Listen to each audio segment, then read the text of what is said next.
സൂര്യൻ നമ്മെ ജീവിപ്പിക്കുന്ന അദ്ഭുത നക്ഷത്രമാണ്.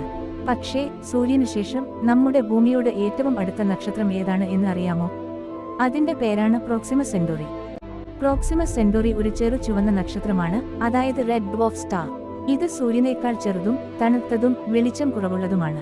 ഭൂമിയിൽ നിന്ന് ഏകദേശം 4.24 പ്രകാശവർഷം അകലെയാണ് ഈ നക്ഷത്രം.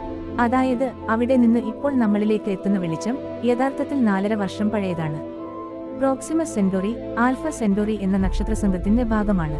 അതിൽ 3 നക്ഷത്രങ്ങളുണ്ട്: ആൽഫ സെന്റോറി ഇ, ബി, പിന്നെ നമ്മോട് ഏറ്റവും അടുത്തത് പ്രോക്സിമ സെന്റോറി. 2016-ൽ ശാസ്ത്രജ്ഞർ ഈ നക്ഷത്രത്തെ ചുറ്റി ഭ്രമണം ചെയ്യുന്ന ഒരു ഗ്രഹം കണ്ടെത്തി. അതിന്റെ പേര് പ്രോക്സിമ ബി. അതിശയകരമായ കാര്യം എന്താണെന്നാൽ ഈ ഗ്രഹം നക്ഷത്രത്തിന്റെ ഹാബിറ്റബിൾ സോൺ എന്ന ഭാഗത്താണ്, അതായത് വെള്ളം നിലനിൽക്കാൻ സാധ്യതയുള്ള ദൂരം. അതുകൊണ്ട് തന്നെ ശാസ്ത്രലോകം ചോദിച്ചു തുടങ്ങി, അവിടെ ജീവനുണ്ടോ? പിന്നീട് മറ്റൊരു ഗ്രഹവും കണ്ടെത്തി, പ്രോക്സിമ സി. എങ്കിലും പ്രോക്സിമ സെന്റോറി വളരെ സജീവമായ നക്ഷത്രമാണ്. ചിലപ്പോൾ അതിന്റെ ഉപരിതലത്തിൽ നിന്ന് വലിയ സോളാർ ഫ്ലെയറുകൾ പുറപ്പെടും, അതിനാൽ അതിന്റെ ചുറ്റുമുള്ള ഗ്രഹങ്ങൾക്കും അപകടമുണ്ടാകാം.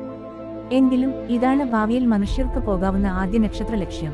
ശാസ്ത്രജ്ഞർ ബ്രേക്ക് ത്രൂ സ്റ്റാർഷോട്ട് എന്ന പദ്ധതിയിലൂടെ പ്രകാശവേഗത്തിന്റെ ഭാഗിക വേഗതയിൽ സഞ്ചരിക്കുന്ന ചെറിയ റോബോട്ടിക് ഷിപ്പുകൾ പ്രോക്സിമ സെന്റോറിയിലേക്ക് അയക്കാനുള്ള ശ്രമത്തിലാണ്. ഒരു ദിവസം ആ ചെറിയ ചുവന്ന നക്ഷത്രത്തിന്റെ ചുറ്റുമുള്ള ലോകത്ത് മനുഷ്യൻ എത്തുമോ എന്നത് ഇന്നും ശാസ്ത്രലോകത്തിന്റെ ഏറ്റവും വലിയ രഹസ്യങ്ങളിലൊന്നാണ്. ഇതായിരുന്നു പ്രോക്സിമ സെന്റോറി, സൂര്യനു ശേഷം നമ്മോട് ഏറ്റവും അടുത്ത നക്ഷത്രം.